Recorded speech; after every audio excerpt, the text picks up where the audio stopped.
Halo saudara-saudaraku yang diberkati Tuhan, kembali bersama kami, Pendeta Resta Karo-Karo, menemani Anda dalam belajar sekolah sahabat di pelajaran 10 yang berjudul Yosua Sejati. Dan bagaimana seluruh kisah Yosua menunjuk kepada Yesus Kristus. Itulah yang akan kita bahas.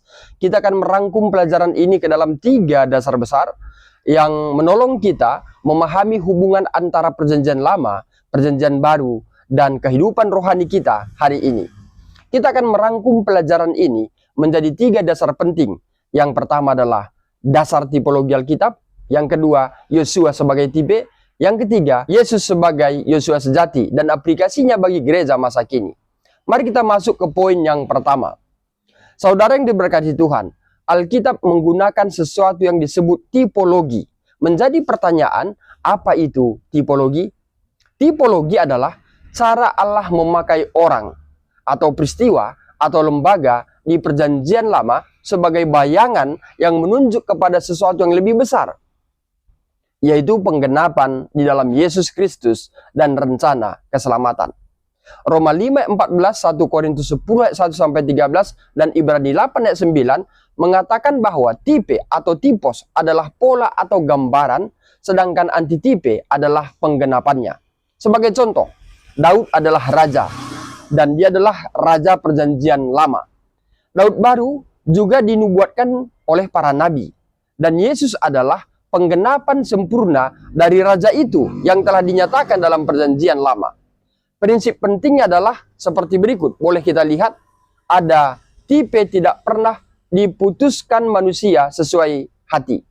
Alkitab sendiri yang memberikan petunjuk dan konfirmasi. Penggenapan selalu sesuai dengan rencana besar keselamatan. Jadi tipologi menuntun kita melihat bahwa perjanjian lama dan perjanjian baru bukan 2 cerita berbeda, tapi satu benang merah yang menuju kepada Yesus Kristus. Mari kita masuk ke poin yang kedua, Yosua sebagai tipe.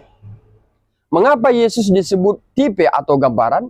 Karena kehidupan Yosua memiliki banyak paralel yang disengaja dengan Musa dan Mesias.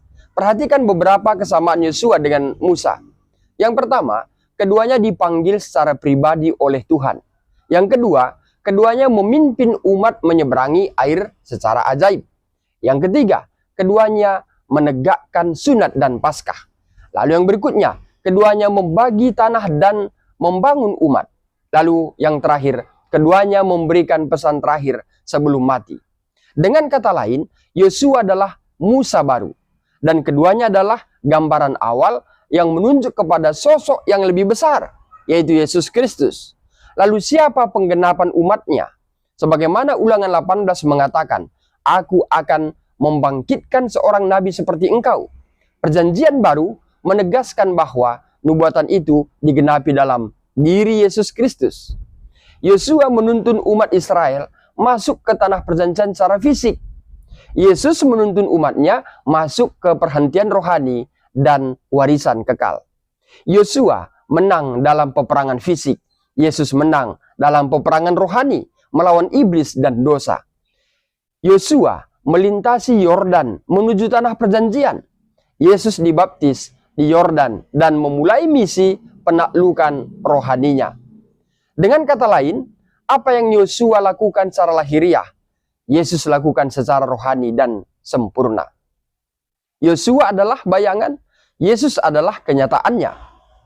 Mari kita masuk ke poin yang ketiga, Yesus sebagai Yosua sejati.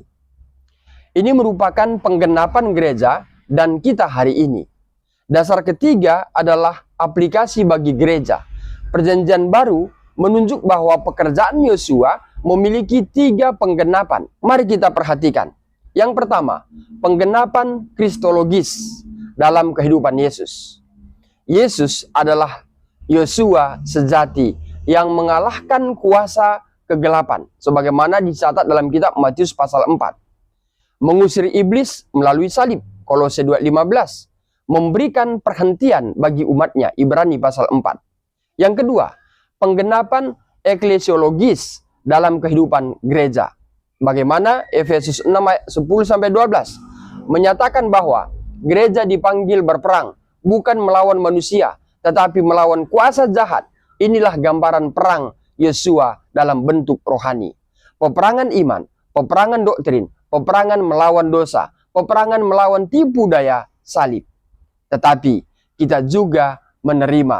Apa yang harus kita terima? Perhentian rohani, warisan rohani, dan kuasa untuk menang melalui Kristus. Yang ketiga, penggenapan eskatologis. Pada kedatangan Yesus kedua kali dalam Wahyu 21 ayat 3, 1 Petrus 1 ayat 4 menunjukkan bahwa kita akan menerima warisan kekal. Yosua membagikan tanah, Yesus membagikan bumi yang baru. Dan akhirnya pertanyaan Yosua kepada Israel kembali menggema bagi kita hari ini.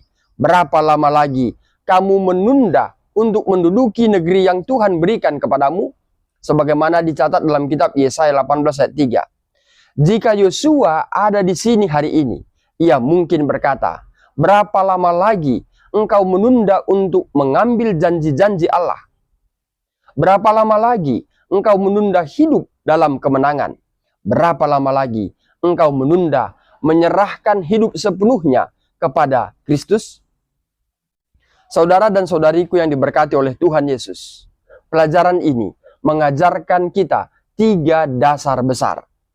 Sebagaimana yang kita sudah sebutkan dari awal.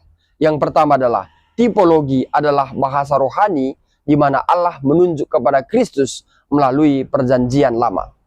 Yang kedua, Yosua adalah tipe penting yang menggambarkan karakter dan misi Mesias. Lalu yang ketiga, Yesus adalah Yosua sejati yang menggenapi semuanya dan memimpin gereja menuju kemenangan dan warisan kekal. Saudaraku, semakin kita memandang Yesus, semakin kita diubahkan, semakin kita mengenal Dia, semakin kita menang. Demikian pelajaran sekolah sahabat kita untuk 1 pekan ini. Semoga pelajaran ini menolong kita. Terima kasih sudah menonton hingga akhir.